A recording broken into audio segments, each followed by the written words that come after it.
did the Jews want released to them instead of Jesus?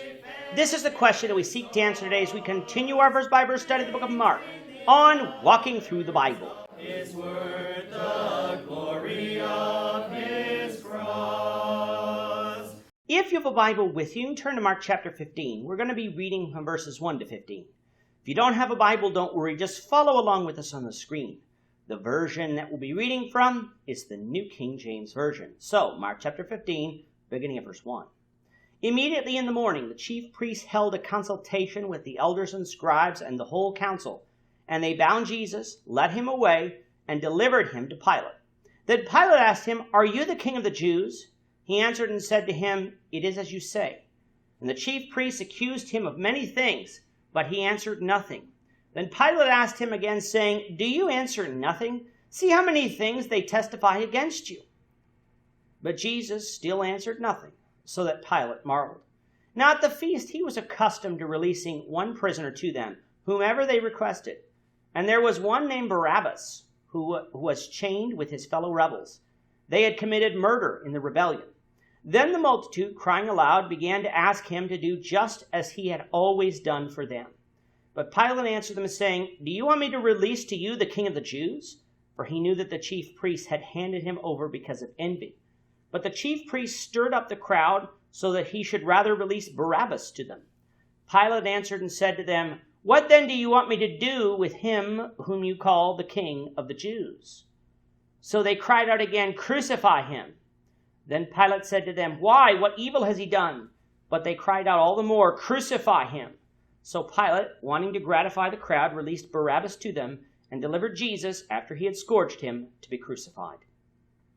It is now fully morning on what the Jews call the 6th day of the week, what we would call Friday. Jesus had been tried before the Jews and convicted. What had Jesus done to deserve this conviction? Nothing. He had not desecrated the temple. He had not murdered anyone or stolen from anyone. Yet the chief priests and the rulers of the Jews hated Jesus for what he taught, which was contrary to their teachings. So after convicting him, they bring Jesus to Pontius Pilate. Now Mark doesn't give as much detail as Matthew, Luke, or John does concerning this trial, but since blasphemy would not have been a successful charge for the Romans to convict, the chief priests told Pilate that Jesus claimed to be a king. That's why Pilate asked Jesus if he was the king of the Jews. Now I'm sure that Pilate thought that Jesus, in his appearance, didn't look like a king. He didn't have armies that posed a threat to Caesar. He wasn't even trying to defend himself, only telling Pilate that it is as you say. In other words, Jesus wasn't acting like a king. After witnessing it all, Mark tells us that Pilate saw through the charges as to the real reason that Jesus was standing before him, which was because of envy. The chief priests hated Jesus so much that they concocted a charge so that Pilate would execute him. Jesus' silence left Pilate marveling, for he had never seen a defendant quite like Jesus, a man who Pilate knew was innocent, but who was unwilling to defend himself. Coming to verse 6, Mark, like Matthew, tells us that at the feast time it was custom of the governor to release to the multitude a prisoner who they wished. History doesn't record as to when or how this custom started, but all 4 Gospels make mention of this. And so, since the Gospels have been shown to be historically accurate in all places where history or customs can be proven by outside sources, we should not doubt that the custom was indeed a practice. Now, Pilate was the one who selected the prisoners that were up for release and would then give the people the choice as to who should be released. He could have selected any prisoner to put beside Jesus, but because Pilate knew Jesus was innocent and he wanted to release him, and because he knew that Jesus was only sent to him because of the chief priest's hatred of Jesus, Pilate decided to select a man who he thought was so terrible that the Jews would reluctantly have to pick Jesus. The man he selected was Barabbas, a murderer.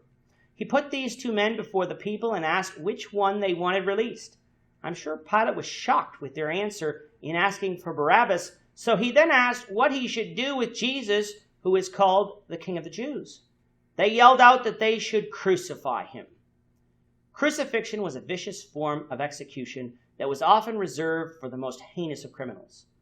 Jesus was an innocent man, declared so by Pilate. Why should Jesus be crucified? The multitude, however, cried out louder that Jesus should be crucified. So Mark tells us that Pilate, wanting to gratify the crowd, obeyed their voice and sentenced Jesus to death. It is good to note here that everybody who was involved in this trial, both Jews and Gentiles, were responsible for what happened to Jesus, for all had some part in putting him on the cross. After scourging him, Pilate sent Jesus to be crucified, and Barabbas was released. We'll begin talking about the crucifixion, the Lord willing, in the next episode. With that, our time is up for today, Lord willing. We hope you'll join us for tomorrow's discussion of Mark chapter 15, verses 16 to 32, as we continue our walk through the Bible, one verse at a time. Thank you for watching today's episode. We hope that you found it edifying and ask that you not only subscribe to our channel and podcast, but that you like and share this episode among your friends, so that the saving gospel of Jesus Christ can go out to the whole world.